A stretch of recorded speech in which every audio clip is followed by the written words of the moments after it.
How we doing, everybody, and welcome to Wisconsin Sports on the Go with Trage. I'm your host, Trage. It is Friday, a beautiful Friday, May 10th, a beautiful day in the month of May today. Oh my goodness. I mean, look outside here. The sun is shining. You can't beat the weather outside today, and you can't beat what happened last night there for the Brewers. We're going to jump into the Brewers today.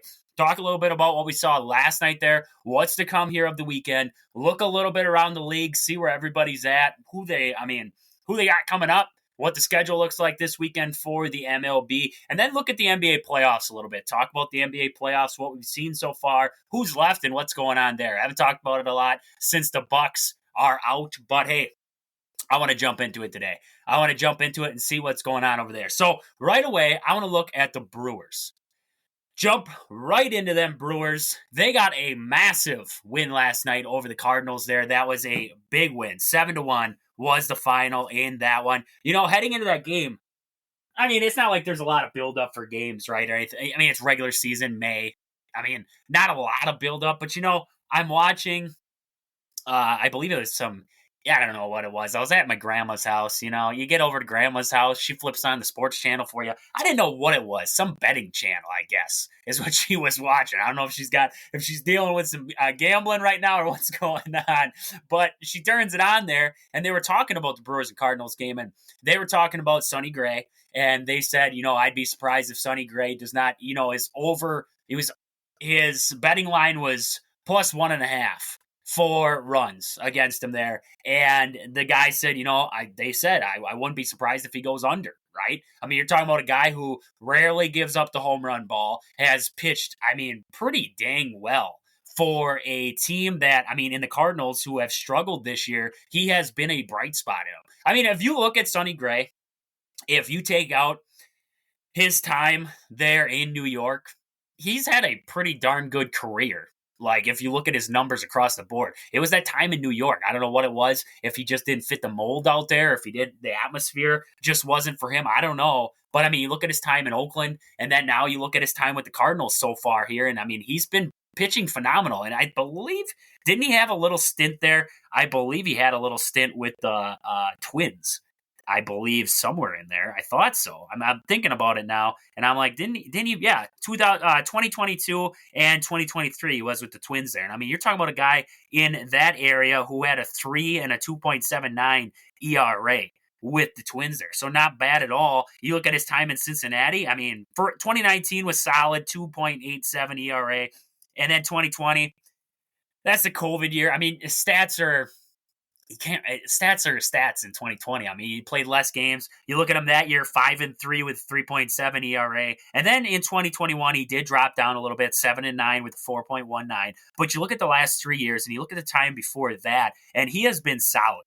I mean, he has been a solid pitcher all throughout his career. It's just those little stops there, here and there, that led to the struggles. So you look at Sonny Gray coming into this matchup here, and a sub-1 ERA. This guy has barely given up the home run ball this year, and it's like, okay, the Brewers' offense has been scuffling just a little bit leading up into this series. First game out, you're going to be matching up with a guy like Sonny Gray. That's a tough draw. Yeah, Yelich is back, and, you know, the lineup, you're hoping coming back home, you're going to heat up, but it's a tough draw getting Sonny Gray there in game 1, and the Brewers came out swinging. They came out swinging in this game against Sonny Gray. 3 runs in that bottom of the first inning there, and that, I mean, it set the tone. I mean, you really look at it there. Contreras scored on a wild pitch, and then Reese Hoskins. We talked about it yesterday. I mean, come on, Reese has got to be in there every day.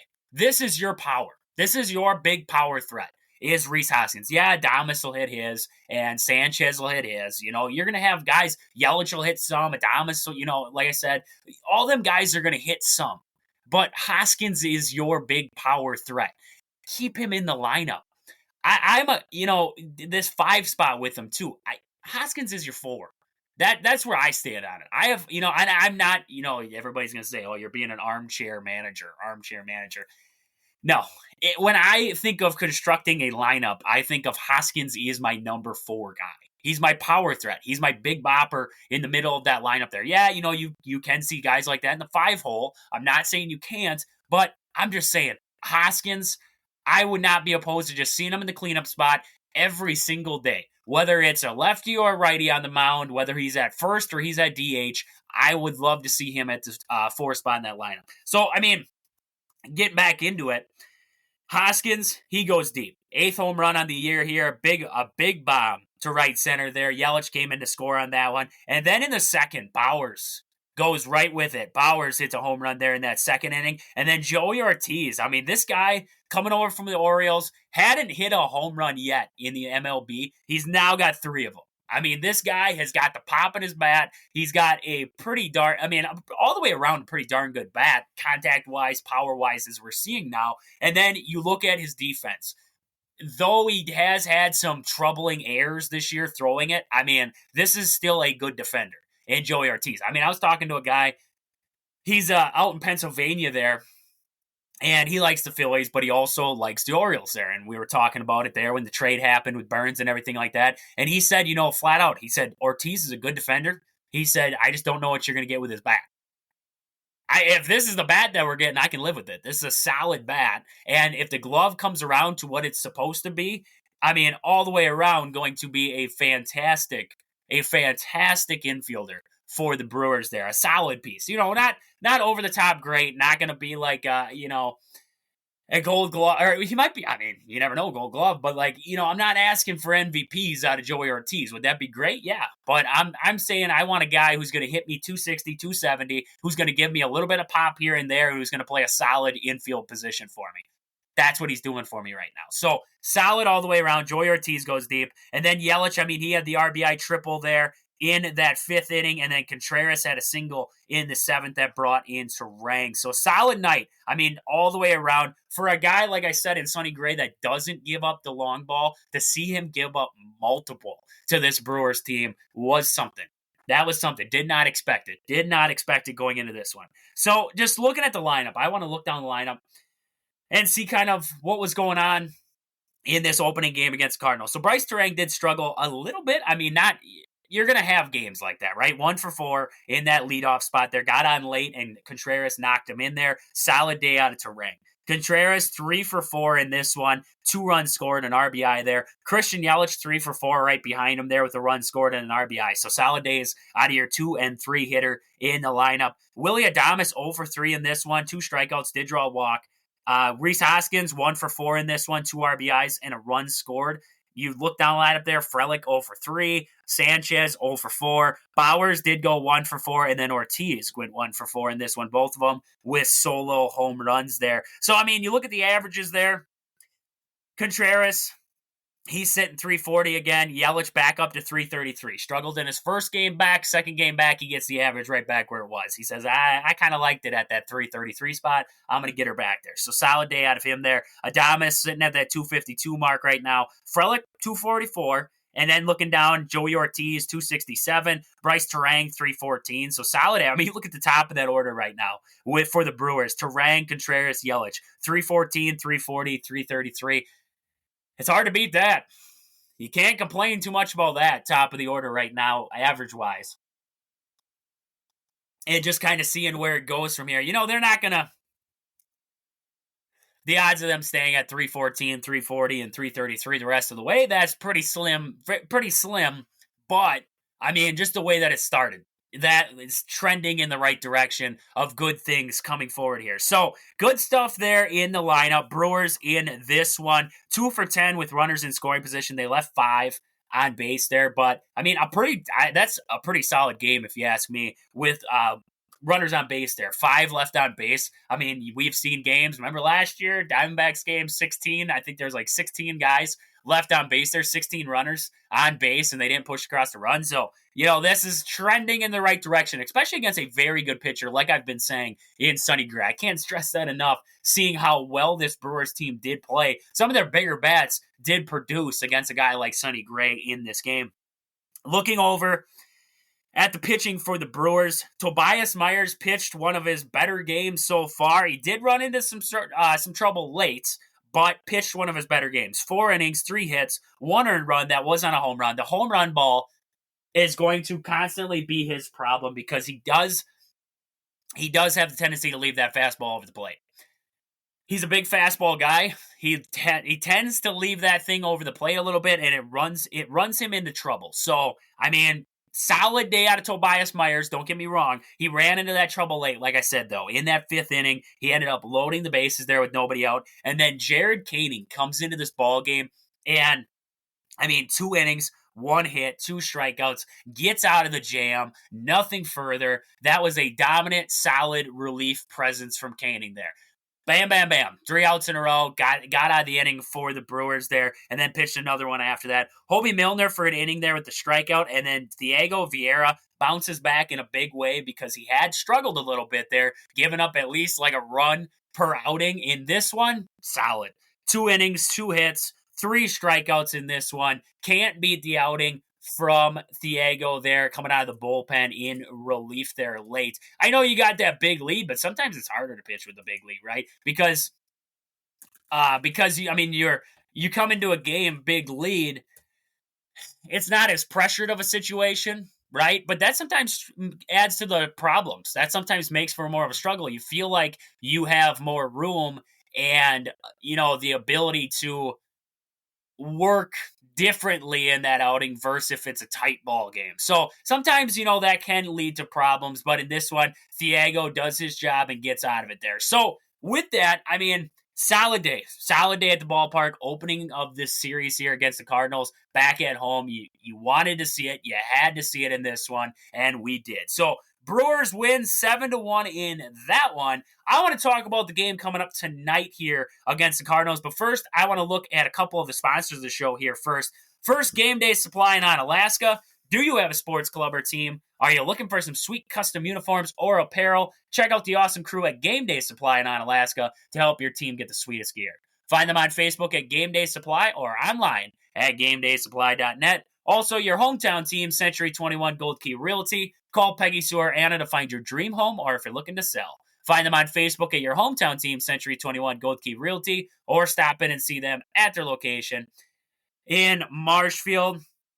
Also, Sport and Spine Clinic in Greenwood, Wisconsin. If you've been injured recently, whether it was at work, whether it was pushing the lawnmower, or you were weeding the garden bed and all of a sudden you got up and you felt something that didn't feel right, and you need some physical therapy, you got to stop in there and see Chad at Sport and Spine Clinic in Greenwood, Wisconsin. He will get you right. He'll get you back to work, back out on the lawn, right? Somewhere on the lawn, doing the garden beds, whatever. He'll get you back there. Sport and Spine Clinic in Greenwood, Wisconsin. Marshfield Motor Speedways, located just 3 miles outside of Marshfield on County Road H. Tons of family fun for all ages. You got to get down there. Great food, great drinks, great atmosphere. The schedule is out. It's out on their online or on Facebook. Just search Marshfield Motor Speedways. Otherwise, go to my Facebook page. I have it posted there too. So get there, Wisconsin Sports on the Go with Trades. You'll find the schedule there. You got to get down to the track this summer. Tons of family fun down there at Marshfield Motor Speedways. Sports Scene, sports cards and memorabilia, located in the Marshfield Mall in Marshfield, Wisconsin. You got to get in there. CL, he has everything you need from sporting cards to memorabilia, jerseys, model stock cars. He's got it all. Sports Scene in Marshfield, Wisconsin. And also Pittsfield Farm and Home Center. At the store, they serve you anything from hydraulic hoses to red roses. Stop in and see the awesome crew at Pittsfield Farm and Home Center in Pittsfield, Wisconsin. But with that, we got to get Brewers in action tonight. They are in action tonight, and somebody will be making a debut for the Brewers here. Robert Gasser, back from the injury list there in the minors. He is back, and man, oh man, is he ready for a big league start here. Brewers got him a couple years ago there in a trade, coming over. I believe he was in that Padres deal. He came over from the Padres. If I'm not mistaken there. I want to double check that now, but I'm pretty darn sure it was in that Padres deal that he came over to the Brewers. Yeah, in the Josh Hader trade. He came over in that Josh Hader trade there. So he is on his way to Milwaukee. He will make his major league debut, I believe. I mean, it's coming. Yeah, tonight here. He's coming up tonight here for the Brewers. Number 5 prospect in the Brewers system. Going to be taking on this Cardinals roster. And you look at this guy. He's only made 3 starts this season at AAA Nashville, had a 5.25 ERA, 17 strikeouts in 12 innings. 17 strikeouts in 12 innings. He's a big strikeout guy. He was on the injury list, like I said, had bone spurs there in spring training, but he is back and he is ready to go. So, listening, kind of seeing what Pat Murphy had to say, he said, "I'm excited for sure. We told Gas in spring training before the injury, you're going to pitch in the major league, so prepare for your debut. There's some swing and miss there. There's a poise. There's a good repertoire that I think matches up well against righties and lefties." That's good stuff. That's good stuff. I mean, you're talking about a guy, got him back there at the 2022 trade deadline there when the Brewers did trade away Josh Hader there. And you look at the Brewers starting rotation right now. You have D.L. Hall, he's out. Jacob Junis, he's out. Wade Miley, he's also out right now with that Tommy John surgery. So you have 3 of your starters on the IL. You need somebody to come up and take care of business. That's what you got here with Robert Gasser. Also, I mean, you have to look at it as Freddie Peralta is serving that 5-game suspension right now. And I believe Freddie was supposed to pitch tonight. Yeah, he would have pitched. He pitches after Myers there, so he would have pitched tonight here. So there's your big kicker there. You had to find somebody. This is where Robert Gasser gets his spot here. Listening to Gasser, they said, being in AAA, you're always one step away, one call away. I was throwing the ball well last year, and I felt really good this spring, and I knew they had a lot of faith in me. And, I mean, yeah, 100% honesty there. The Brewers have had faith in Gasser the whole way around. This guy has put up the big-time numbers, big-time strikeout numbers, talking about him last year there in the minor league system. And this guy was dealing down there, strikeout numbers. He gives you a little bit of like Corbin Burns on the rise kind of. He gives you that kind of feel. I don't know if it's just me. You know, I get some of them weird feelings, right? You get some of them weird feelings where you're like, this is the guy. This is the guy, and I feel comfortable with this guy. Robert Gasser, I mean, you look at last season there, 3.79 ERA, 25 starts. He had 135 innings pitched, 123 hits given up, but you look at this guy's strikeout numbers, and man, oh man, 166.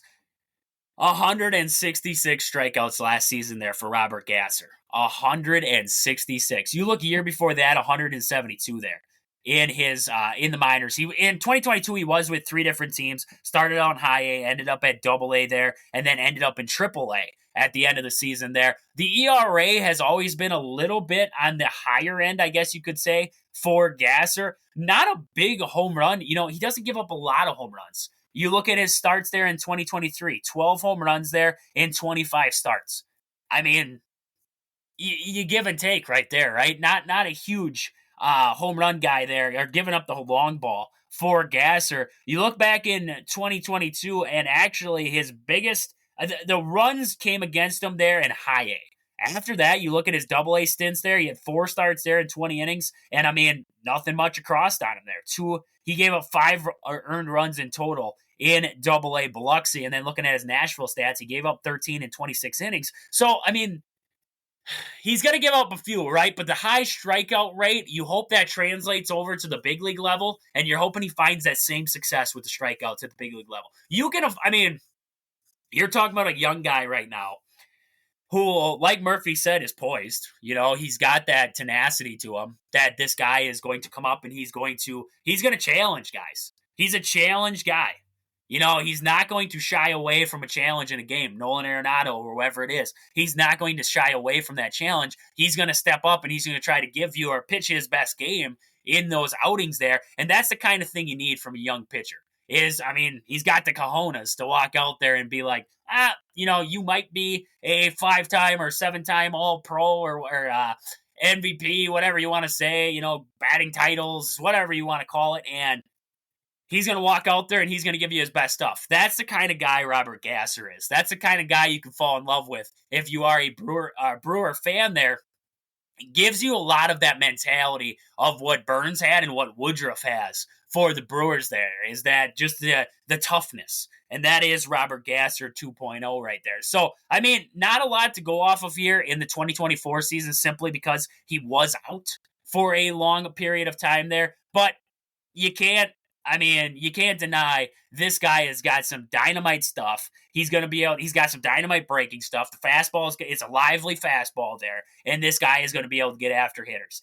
Look, he's had one outing since he's had, April 24th, he did pitch, and then April 30th, and then he had that outing there on May 5th. So 5 days ago there, he had that outing against the Norwalk team. So, you're talking about a guy who's faced probably, if not the best, one of the best AAA teams in all of baseball there with the Orioles AAA team there. And in that outing, he had 4 innings, 2 earned runs given up, 3 hits there, and 3 walks, 7 strikeouts. Game before that, he also faced Norwalk there, and he gave up 4 runs in that ball game, 5 hits. He gave up 2 walks in that one, but 5 strikeouts. So the strikeout numbers always seem to be on the higher end for him, but the improvement against the same order. You look at that order in Norwalk there in that first outing there on April 30th. He had a 310 average against him there in 4 innings. Now you flip that to May 5th here, and he had a 273 average against him there, 3 hits in that one. So the improvement there from game to game is what you love to see. And Robert Gasser, you hope for nothing but the best. You hope for nothing but the best in this outing here because, man, the Brewers need somebody. They need somebody to come up and just give them innings. And, if he goes 4, if he goes 5, you live with it. You're just hoping that after that 4 or 5, you have a good understanding of, hey, Robert, it's hard to judge it off of one start, right? But you can see things in that start where it's like, hey, this guy's ready. This guy is ready. He is ready to rock, and we got to get him in there every day. We got to get this guy in there every day, or not every day, but keep him up at the bigs, get him in there every start, and see what this guy can make himself into over time. Or it's going to be like, mechanically, he's got some things he's got to work out. Pitch-wise, he's got stuff. He's got the stuff, but mechanically, he's got things he's got to work out. Right, so that's a big thing that you're going to be watching for in this game against the Cardinals here is just to kind of see how he works, how he responds to situations. If, he puts a couple guys on, if he has the poise to battle out of those situations, to make good decisions, to make good pitches, whatever he's going to do in those innings there. So that's a big thing I'm watching for. Is to just kind of see how this guy responds to adversity, right? Because you're not going to be able to see a lot. If he goes out there, let's just say he goes out there and he gives you 6 innings, 1-run baseball, and not a lot of traffic, right? You're going to learn a lot like, hey, this guy's a pretty solid arm. He just shut down this lineup like it was nothing. You're going to learn that aspect.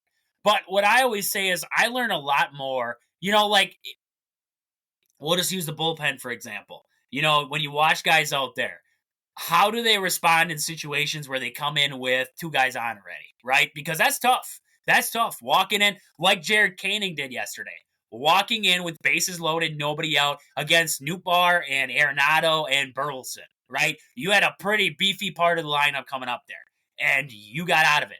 That tells me a lot about Koenig, his poise, how well he can battle in situations, and how well he trusts his stuff. Trust Contreras to be able to make the right read, make the right pitch call, and then to be able to deliver, right? That's what he did in that inning. He delivered the right pitches in the right spots. And, it's not always going to flow that way. You're going to have some times where you miss spots and everything like that, or the hitter's just going to swing a good one, right? You look at yesterday, Christian Yelich. He had that at-bat there where he pulled the ball 109 miles per hour foul and just missed the foul pole hitting a home run, right?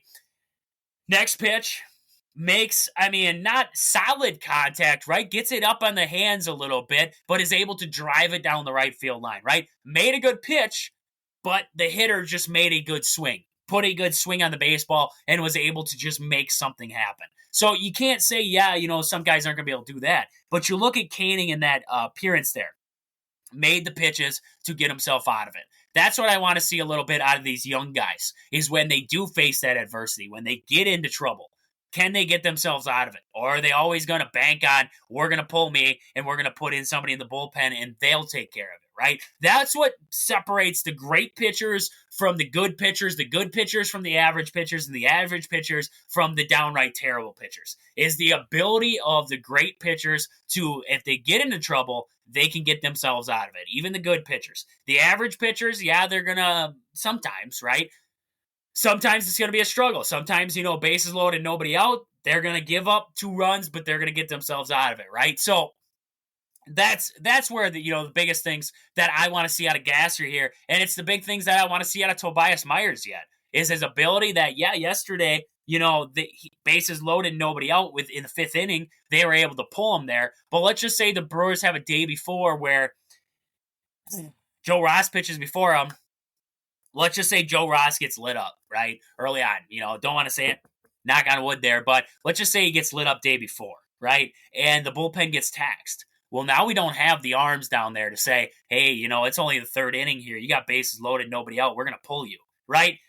You're going to have to see games where these guys are able to work themselves out of jams, or at least attempt to, right? So that's a big thing that I want to see out of these rookie pitchers, is how poised they are in situations like that moving forward. So that's just my take on the Robert Gasser appearance tonight, and just kind of see where he's sitting. Looking at the matchup, though, Lance Lynn will be on the mound tonight for the Cardinals in this one, 1-0 with a 3.28 ERA there. Adames, 12 at-bats against him, 167 average. Bowers in 10 at-bats, he's hitting 500 against Lance Lynn there. Frelick in 2 at-bats, batting 500 there. Sanchez in 10 at-bats, he's batting 400. Yelich, 18 at-bats, he's batting 222, does have 2 home runs against him there. And Terang in 2 at-bats has nothing to show for it there. So hopefully we flip them averages and we just keep on the uprise against Lance Lynn, because that'd be some good stuff there. It's really surprising. I mean, looking at the Cardinals, looking at that starting pitching staff for the Cardinals there, and just saying to yourself that they are 15-22, right? Just saying to yourself, this team is not that good, and they're still look like they're a bottom of the barrel kind of team. I mean, you look at the rotation. Miles Michaelis, Lance Lynn, you look at Sonny Gray, Kyle Gibson is also in there for them. Those are some pretty solid arms.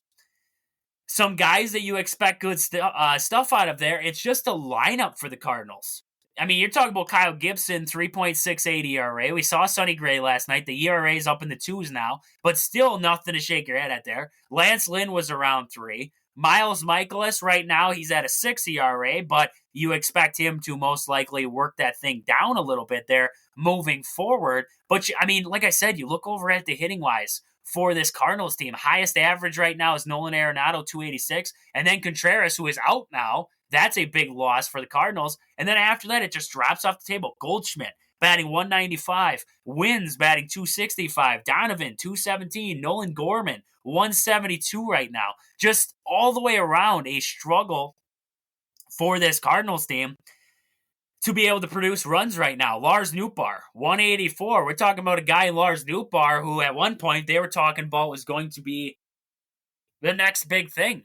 And right now, that guy is struggling. Home run-wise, Contreras with 6, Donovan with 4, Gorman with 4, Burleson's got 3, and then you look down here, Nolan Arenado and Goldschmidt, 2 of the biggest home run hitters that we've seen in a long time, right? These guys are some of the bigger boppers in the league, in the NL Central especially now, 2 home runs apiece right now. 2 home runs apiece. I mean, it has been a problem for the Cardinals to be able to produce and find runs and to put wins together. I mean, you look across the board here, they had a series early on against the White Sox, lost the series there, and then you look even earlier there. I mean, just a struggle for the Cardinals to put together wins there against some average teams. So it's going to be really interesting to see what the Cardinals do as this season progresses and as they get closer to the trade deadline. Does Nolan Arenado stay in St. Louis? Does Paul Goldschmidt stay in St. Louis? Or does some other team swoop in and jump and take them? It's going to be interesting. It really is. Just seeing where this team and where you thought they were going to be at. I mean, I've been talking to, had him on the show earlier here, Dustin there from Chicago Sports HQ over there, covers the Chicago Cubs, and we talked about it, and he was all high up on the Cardinals simply because of the rotation pieces that they've added. Now you look at them, it's like, what happened? What happened to this team? This team is falling. They are free falling, and you can't. They're not out of it. It seems like as a Brewer fan, I'm always looking in the rear view mirror and looking for, like last year, not always, but like last year, looking at the Cardinals back there at the bottom, it's like, when are they going to make their run? When are they going to make their run? They're going to make it eventually. They never did, right?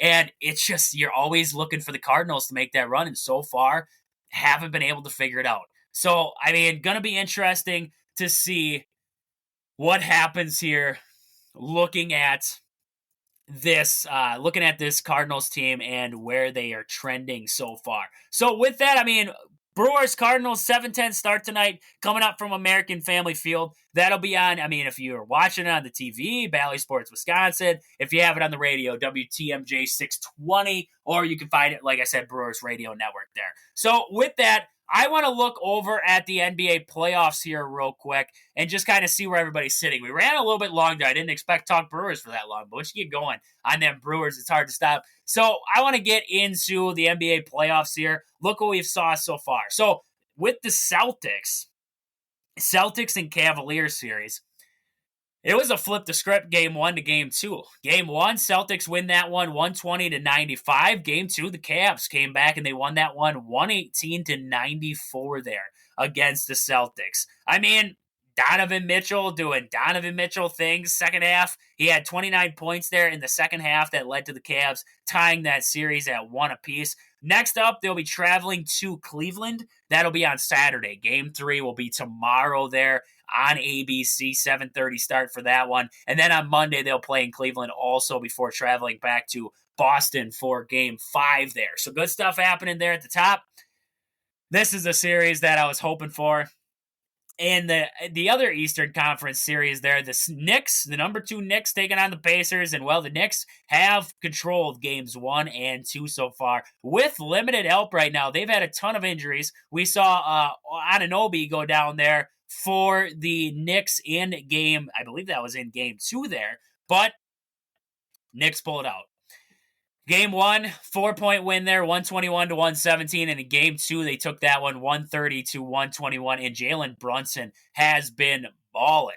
He has been balling out for this team. And I know a lot of people have talked crap about, Jalen Brunson and being, everybody saying that he isn't what he is and blah, blah, blah. And I tell you what, those guys are balling it out. Josh Hart has barely taken any time off the court, and that guy goes balls to the wall on every play. And, it's those Villanova guys. It's those Villanova guys in there for the Knicks that have been doing some differences because Dante DiVincenzo, too.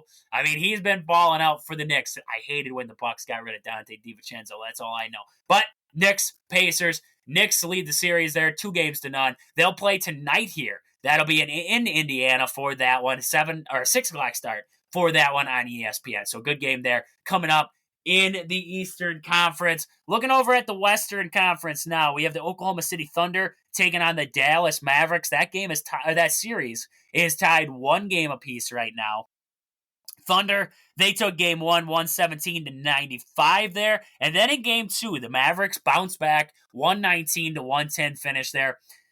A big game out of Luka Doncic, and you would imagine I would say Kyrie Irving, but he had a good game, but not in this one. P.J. Washington in this one, 58 points combined between those two guys, and Luka and P.J. to go for 58 there, and this Thunder lost in game 2. That series will be back in action tomorrow. That'll be at Dallas, 2:30 start for that one on ABC. I look at all them Eastern times, right? They always label in Eastern times so that I get confused there. Looking over at the other one, and this has kind of been a surprise for some.